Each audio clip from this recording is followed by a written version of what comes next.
It's been a while since I reviewed one of Xiaomi's smart home cameras, but I did review many of them.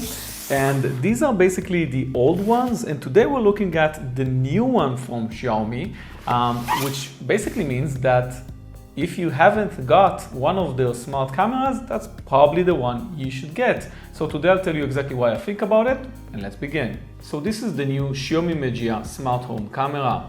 Xiaomi has basically upgraded its line of smart home cameras, and today we'll take a look at one of its latest cameras.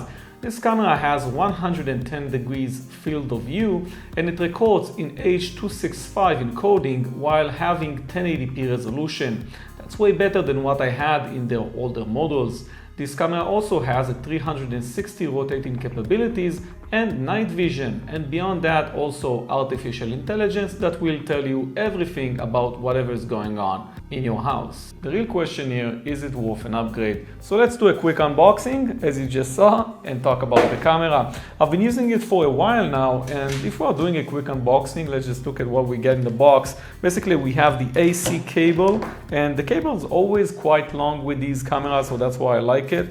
And we get the manual, and also we get the adapters that we might need to connect this camera on a wall, for example, or on a ceiling. Because as this is a 360 rotating camera, you can basically put it anywhere and just control it remotely. So this is the first thing, remote control. This camera, basically you can control it or use it by using the Mi Home app. And if you already have other Xiaomi devices, you probably already have the app installed, which is great because now you can just get this camera, connect to it from anywhere in the world, whether it's inside your house by using the local Wi-Fi or externally by using an internet connection anywhere in the world. And it works really well, especially with this model, because this model uses a 265H encoding. That means that you get a really low or small file size, and that it's easier to basically transmit it over the internet. I actually tested out the stability of that feed, and I found out that it doesn't disconnect like in older cameras after a couple of minutes maybe. So it works great and it feels instantaneous. It takes around 0.5 seconds to actually see the response when you are seeing it live, and I like it a lot. So if we're talking about the Mi Home app, we should talk about the automation features. Basically, if you're using the Mi Home app, you can just connect this device with any other devices. By using the Mi Home app, you could set up a bunch of rules. You can tell the camera that at a specific time something should happen, and I really love that, especially if you have a lot of Xiaomi devices. Then you can really use the ecosystem to do smart stuff at your house. Beyond that, you can use the Mi Home app to change the camera settings and to look at the history of whatever happened. You can tell the camera to basically upload to the cloud everything by using the new home monitoring feature, which I really like. It also comes with a 7-day cloud save feature for free. So basically you have everything recorded in an SD card that's over here, by the way, it's hidden. And if you don't want to take out the video from the SD card, just look at your Xiaomi account, you'll be able to see all of whatever happened because it's recorded in the cloud for 7 days. This new camera also has 1080p resolution. That's a huge difference from the older models which had 720p. So if we look at those two together, you'll see that they basically look the same. The bottom part is a bit different, and when it used to turn in the past, it was actually turning by changing its head only, and this time we actually see that the base is also turning with the head of the camera. But beyond that everything's pretty much the same. The speaker was a bigger speaker in the past, but the sound level is still the same. We see the speaker here, and you use the speaker to do two-way communication, which I think is an awesome feature, especially if you want to talk with someone and see whatever is happening in your house, for example, the maid, or something with your children. If you want to use this for a monitoring system, it works really great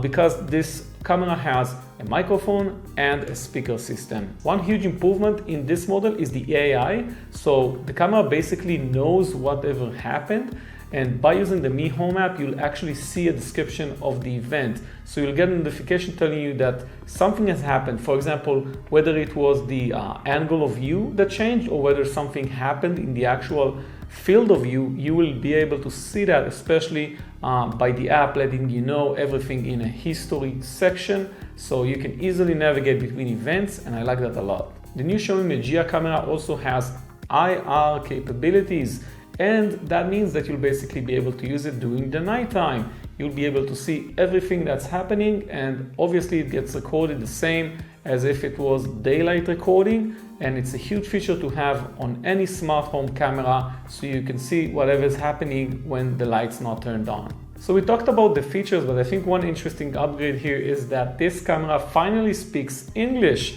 And if we're talking about English, it looks like Xiaomi has done some huge improvement over its presentation. The entire manual is, first of all, it's huge. Second, it's in English, only in English. And I think it's the first time I see just such a thing in a Xiaomi product. I really like that because finally I could understand everything, and I could understand whatever the camera is telling me, because when you first install it, you basically get a guide telling you that you should scan a QR code in order to get the camera to connect to your local Wi-Fi, because this camera uses Wi-Fi to connect to the internet. So it works really great. Everything is in English. I love that. Two things that I don't really like about the camera. First thing is that it's not portable. You still have the micro USB slot over here, which means that you need to connect it to the AC to get electricity.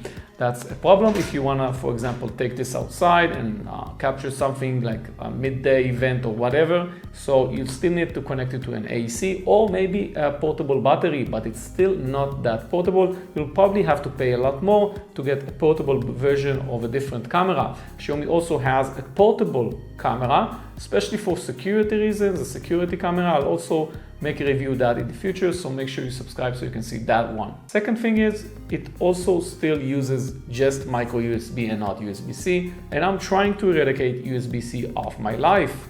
So we are still using micro USB here. It's not a big thing, but I will point it out in every product I get until all of these companies switch to USB-C. I freaking hate micro USB, but in this case, because you connect the camera and forget about it, it doesn't really matter that much. Regarding price tag, it still keeps its low price tag that you would see on the other models or older models. So definitely if you plan on getting a new smart home camera, you really want to choose this one. The price is the same, you just can get more features and high quality recording. So I wouldn't really run to upgrade my older cameras just for the AI functionalities, but for the 1080p you might want to do that, and especially if you use the camera with a lot of streaming. Let's say that you leave the house a lot and you always use the streaming feature to see what's going on in your house. You might want to upgrade because the H.265 does a great job with the streaming functionality on this camera. It's way better than what we had in the older models. I hope you enjoyed this video, and make sure you subscribe by clicking on the red subscribe button down below or on this button over here. I'm also putting links to other video reviews that I've done that I think are very related to this one. If you have any questions about the product, by the way, feel free to post them in the comments below. I'll see you soon. Bye bye.